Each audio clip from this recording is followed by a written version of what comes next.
Hello friends, welcome to Jeevanya's kitchen. Friends, இன்றைக்கி நம்ம ரொம்ப பர்ஃபெக்டான முறையில் அப்படியே கடைகளில் கிடைக்கிற மாதிரி டீ கடை கஜடா எப்படி செய்கிறதுன்னு பார்க்க போகிறோம். வெளியில் நல்ல மொறுமொறுப்பாகவும் உள்ள நல்லா சாஃப்டாகவும் இருக்குங்க. இது எப்படி செய்கிறதுங்கிறத பார்க்குறதுக்கு முன்னாடி நம்ம சேனல் ஜீவன்யாஸ் கிச்சனை மறக்காமல் சப்ஸ்கிரைப் பண்ணி பக்கத்தில் இருக்க பெல் சிம்பிளையும் கிளிக் பண்ணிக்கோங்க. இது செய்கிறதுக்கு ஒரு பவுல் எடுத்துகிட்டு அதில் ஒரு கப் அளவுக்கு மைதா மாவு சேர்த்துக்கோங்க. பொதுவாக கஜடா மைதா மாவில் தான் செய்வாங்க. நம்ம இன்றைக்கி மைதா மாவு கோதுமை மாவு ரெண்டையும் மிக்ஸ் பண்ணி செய்ய போகிறோம். நான் ஒரு கப் மைதா ஒரு கப் கோதுமை மாவு எடுத்துருக்கிறேன். நீங்கள் இதை முழுக்க மைதா மாவுலேயும் செய்யலாம், அப்படி இல்லைனா முழுக்க கோதுமை மாவே யூஸ் பண்ணியும் செய்யலாம். இது கூடவே அரை கப் அளவுக்கு ரவை, 1/4 டீஸ்பூன் பேக்கிங் சோடா, ஒரு பிஞ்ச் அளவுக்கு உப்பு சேர்த்துக்கோங்க. சேர்த்துட்டு இது எல்லாத்தையும் ஃபஸ்ட்டு ஒன்று சேர்த்து நல்லா இந்த மாதிரி கை வச்சு கலந்து விட்டுருங்க. பாருங்கள், எல்லாமே நல்லா மிக்ஸ் ஆகிடுச்சு. இது அப்படியே இருக்கட்டும்.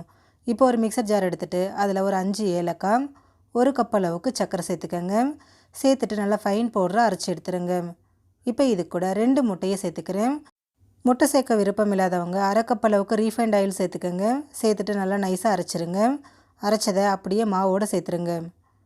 பாருங்கள் எந்த அளவுக்கு நல்லா ஸ்மூத்தாக இருக்குன்னு. சேர்த்துட்டு இது எல்லாத்தையும் நல்லா ஒன்று சேர்த்து கலந்து விட்டுருங்க.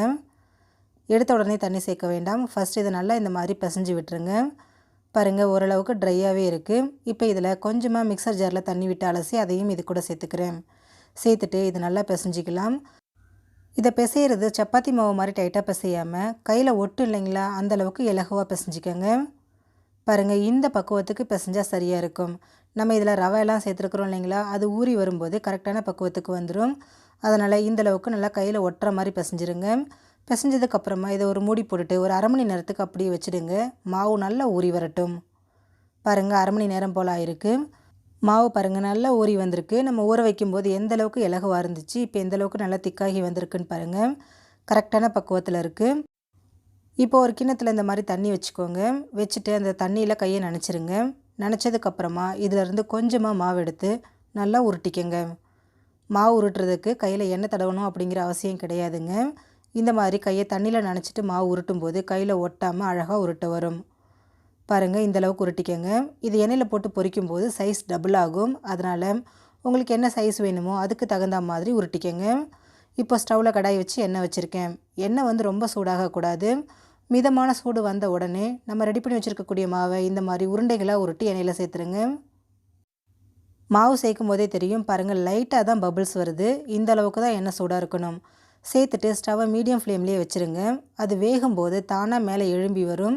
அது எழும்பி வரும்போதே பார்த்திங்கன்னா நமக்கு நல்லா வெடிக்க ஆரம்பிச்சிடும். இந்த வெடிப்புக்காக நம்ம கத்தியால் கட் பண்ணி சேர்க்கணுங்கிற அவசியம் கிடையாது. தானாகவே வெடிச்சு வரும்.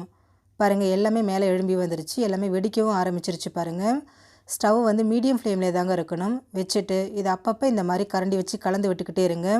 அப்போ தான் எல்லா பக்கமும் ஒரே மாதிரி ஈவனாக வெந்து நல்லா செவந்து வரும். இப்போ பார்க்கும்போதே நமக்கு நல்லா தெரியும். எல்லாமே நல்லா வெடித்து வந்திருக்கு பாருங்கள். இது நல்லா செவந்து வரட்டும். பாருங்கள், எல்லாமே நல்லா வெந்துட்டு அந்த பபிள்ஸ் எல்லாம் அடங்கிடுச்சு. நல்லா செவந்து வந்திருக்கு பாருங்கள். இந்த அளவுக்கு வெந்ததுக்கப்புறமா இதை நம்ம எண்ணெயிலேருந்து எடுத்துடலாம். வெளியில் நல்ல மொறுமொறுப்பாகவும் உள்ளே நல்லா சாஃப்டாக அப்படியே கடைகளில் வாங்கின மாதிரி இருக்கும். வீட்டில் செஞ்சதுன்னு சொன்னால் யாருமே நம்ப மாட்டாங்க. அந்தளவுக்கு ரொம்பவே பர்ஃபெக்டான ஒரு டேஸ்ட்லேயும் இருக்கும். ஃப்ரெண்ட்ஸ், நீங்களும் இந்த கஜடா ரெசிபியை ட்ரை பண்ணி பாருங்கள். இந்த வீடியோ உங்களுக்கு பிடிச்சிருந்தா லைக் பண்ணுங்கள், ஷேர் பண்ணுங்கள், கமெண்ட் பண்ணுங்கள். ஜீவன்யாஸ் கிச்சனை சப்ஸ்கிரைப் பண்ணி பக்கத்தில் இருக்க பெல் சிம்பிளையும் கிளிக் பண்ணிக்கோங்க. அப்போ தான் நம்ம சேனலில் நான் போடுற வீடியோஸோட நோட்டிஃபிகேஷன்ஸ் உடனுக்குடனே உங்களுக்கு வரும். தேங்க்யூ.